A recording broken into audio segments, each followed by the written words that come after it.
রাজনৈতিক নেতৃত্বের বিকল্প নেই।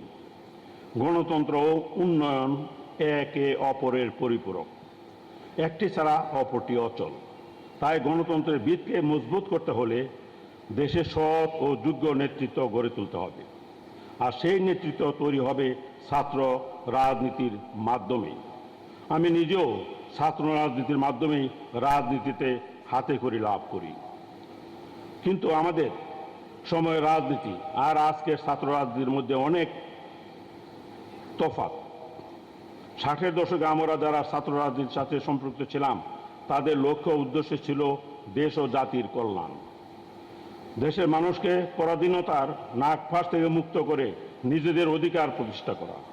এক্ষেত্রে ব্যক্তি বা গোষ্ঠী স্বার্থের কোনো স্থান ছিল না। ছাত্র রাজনীতি নিয়ন্ত্রণ করত, নেতৃত্ব দিত। লেজুর ভিত্তি বা পরনির্ভরতার কোনো জায়গা ছিল না। সাধারণ মানুষ ছাত্রদেরকে সম্মানের চোখে দেখত। কিন্তু ছাত্র রাজনীতির বর্তমান হালচাল দেখে মনে হয় এখানে আদর্শের চেয়ে ব্যক্তি বা গোষ্ঠী স্বার্থের প্রাধান্য বেশি। কিছু ক্ষেত্রে অছাত্র এই রাজনীতির নেতৃত্ব দেয়, নিয়ন্ত্রণ করে। এর ফলে ছাত্র রাজনীতির প্রতি সাধারণ মানুষের, এমনকি সাধারণ শিক্ষার্থীদের আস্থা, সমর্থন ও সম্মান ক্রমান্বয়ে হ্রাস পাচ্ছে। এটি একটি দেশ ও জাতির জন্য শুভ হতে পারে না। তাই এই অবস্থা থেকে বেরিয়ে ছাত্র রাজনীতির সঠিক পথে পরিচালিত করতে সকলকে ঐক্যবদ্ধ হতে হবে। আদর্শভিত্তিক ও কল্যাণমুখী ছাত্র রাজনীতির নীরব ছিন্ন চলার পথ নিশ্চিত করতে হবে। ছাত্র সমাজকে এই ব্যাপারে অগ্রণী ভূমিকা পালন করতে হবে। সম্মানিত সুধীমণ্ডলী,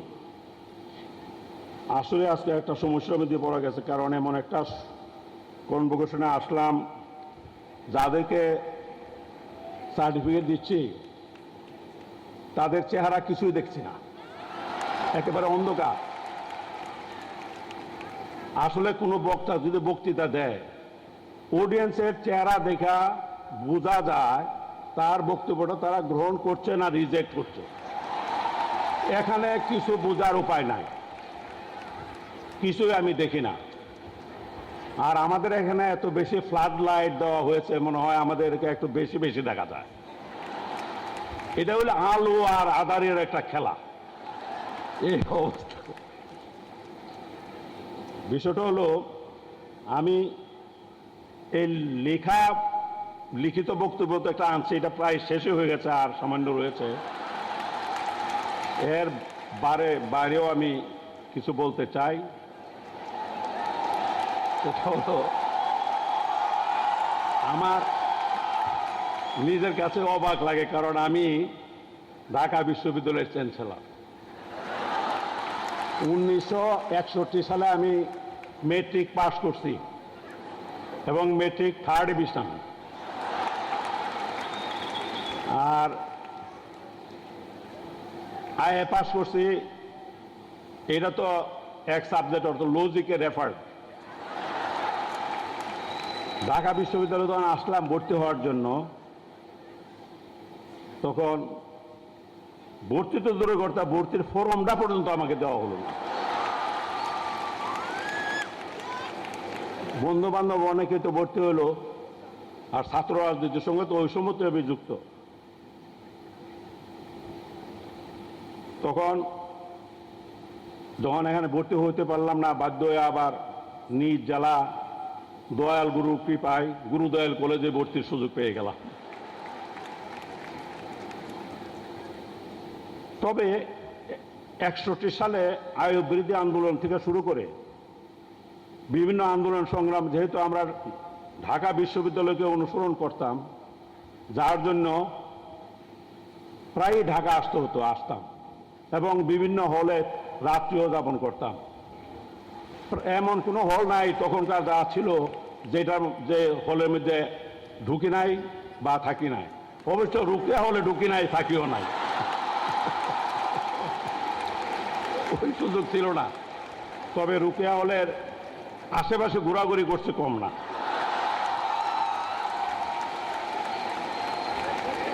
বন্ধু বান্ধব যারা ইউনিভার্সিটিতে পড়ে তারা তো তখন গল্প করে যে মানে কনভোকেশন এই কনভোকেশনে তারা যে এই কনভোকেশন ক্যাপ এবং গাউন এগুলি, তা আমরা তখন কলেজে পড়লো, সেটাও ঢাকা বিশ্ববিদ্যালয়ের অধীনে ছিল, কিন্তু যারা অনার্স মাস্টার্স পড়তো কনভোকেশনে তাদেরকে ডাকা হতো। সুতরাং আমাদের এই ধরনের কনভোকেশনে ক্যাপ বা গাউন পরার কোনো সুযোগ ছিল না, মনে খুব খায়ের ছিল, এই কাজটা পারতেছি না। কিন্তু আল্লাহর কি লীলা খেলা বুঝলাম না, যে ইউনিভার্সিটিতে আমি ভর্তি হইতে পারলাম না, সেই ইউনিভার্সিটিতে আমি চ্যান্সেলর হয়ে আসছি। আর শুধু এই ইউনিভার্সিটি না, যতগুলি বাংলাদেশের যতগুলি পাবলিক প্রাইভেট বিশ্ববিদ্যালয় আছে সবগুলির এই চ্যান্সেলর। এই চ্যান্সেলর হিসাবে প্রায় জায়গাতে আমার সমাবর্তনে যেতে হয়। এখন এই 1.5-2 ঘন্টা 2.5 ঘন্টা এই ক্যাপ আর সিনথেটিক কাপড়ের গাউন লাগায় বসে থাকা বড় কঠিন, কারণ এই সিনথেটিক কাপড়ের ভিতরে কোনো বাতাসই ঢুকতে পারে না, আর গরম যদি যখন থাকে তখন তো অবস্থা কাহিল। আমি আমাদের সম্মানিত ভিসি সাহেবকে অনুরোধ করছিলাম যে আমাদের কনভোকেশনগুলো যে শীতকালের দিকে হয় তো একটু সুবিধা হয়, কারণ আজকে আমি এই যে অন্ধকার, যদি এটা আজকে যেহেতু উপরে ত্রিপাল দেওয়া হয়েছে, ত্রিপাল দেওয়ার কারণ হলো কি বৃষ্টি যে কোনো সময় আসতে পারে, লন্ড বন্ধ হয়ে যাবে, এটা প্রিকশন হিসাবে ত্রিপাল দেওয়া হয়েছে। যদি এটা জানুয়ারি ফেব্রুয়ারির দিকে যদি হতো তাহলে এই ত্রিপাল দেওয়া হতো, আর ত্রিপাল না দিলে এই অন্ধকার অবস্থাটা সৃষ্টি হতো না, তাহলে মোটামুটি চেহারা কিছু দেখা যাইতো। সুতরাং ভবিষ্যতে ভিসি মহোদয়কে আমি অনুরোধ করব কনভোকেশনগুলো যেন মোটামুটি শীতকালের দিকে যখন বৃষ্টি বাদলার কোনো সম্ভাবনা থাকবে না ওই সময় করার জন্য। আমি ছাত্র রাজনীতি করছি এবং একটা তদানীন্তন কিশোরগঞ্জ মহকুমার একটা ছাত্র সংগঠনের প্রতিষ্ঠাতা সভাপতি হিসাবেও আমি কাজ করেছি এবং গুরুদয়াল কলেজে আমি বিপিজিএ ছিলাম নির্বাচিত। তখন ছাত্রদেরকে আমরা এমনভাবে চলছি, তাদের সঙ্গে এত ভালো ব্যবহার করছি যাতে এই বিপিতে দাঁড়ালে জিএসে দাঁড়ালে যাতে আমার ভোট দেয়। আর ভালো ভালো ছাত্র যারা মেট্রিকে ফার্স্ট ডিভিশন পাইছে বা ইন্টারমিডিয়েট ভালো রেজাল্ট করছে এদেরকে রিকোয়েস্ট করতাম যে আমাদের দলে করা, তারা একটু রাজনীতি থেকে একটু দূরে থাকতে চায়। তখন তাকে দুর্বল করার সময় এমনও খবর রাখছি, অনেক সময় খবর পেলাম একজন ফার্স্ট ডিভিশন মেট্রিক পাস হচ্ছে, লজিং থাকে, সে জ্বরে আক্রান্ত, তার জন্য ডাব কলা আনারস মানারস নিয়ে দেখতাম গেছি। অর্থাৎ তাকে দুর্বল করা যাতে আমার দলের সঙ্গে সম্পৃক্ত হয়। এইভাবে সাধারণ ছেলেদেরকে, যারা যখন সাধারণ ছেলেরা যখন কলেজে ভর্তি হওয়ার জন্য আসতো তখন তাদের ফর্ম পর্যন্ত পরীক্ষা মানে ভর্তি ফর্মগুলি ফিল আপ করে দিছে। প্রথম তারা বুঝতো না, নিজেরা এসে ফর্ম ফিল আপ করে দিছে। এইভাবে সাধারণ ছেলেদের সঙ্গে সম্পৃক্ত হয়েছে যাতে তারা আমাকে ভালোবাসে, আমার সংগঠন করে, আমাকে ভোট দাঁড়ালে ভোটে দেয়, আমার প্যানেলকে ভোট দেয়, এই ধরনের ভাবে চেষ্টা করছি। কিন্তু এখন কি হয়েছে বুঝি না। এখন নিজের কথা আর কি বলবো, মানে সব কাজ একটা অগ্রিম করে ফেলছি। তো মেট্রিক পাস ও ইন্টারমিডিয়েট পরীক্ষা দিয়েই ইনশাল্লাহ বিয়া কাম করে লেছি, বিয়ে করে ফেলছি।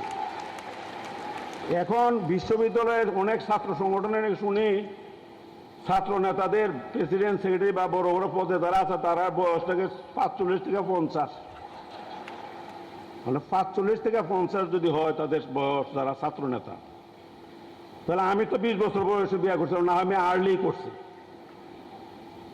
তবে মানে 25-26 বছর তো মোটামুটি একটা বিয়ার বয়স বলা যায়। তো 25 বছর বয়সে যদি একটা লোক বিয়া করে তো 50 বছর হলে তো তার একটা ছেলে, 21-22 বছরের একটা ছেলে তারই থাকবে, ওই ছেলেই তো ইউনিভার্সিটিতে পড়ার কথা। এখন কি বাপ পুত মিলে একসঙ্গে ইউনিভার্সিটিতে পড়বো নাকি? বাপ নেতা আর ছেলে হলো বিশ্ববিদ্যালয়ের ছাত্র। এটা তো হতে পারে না।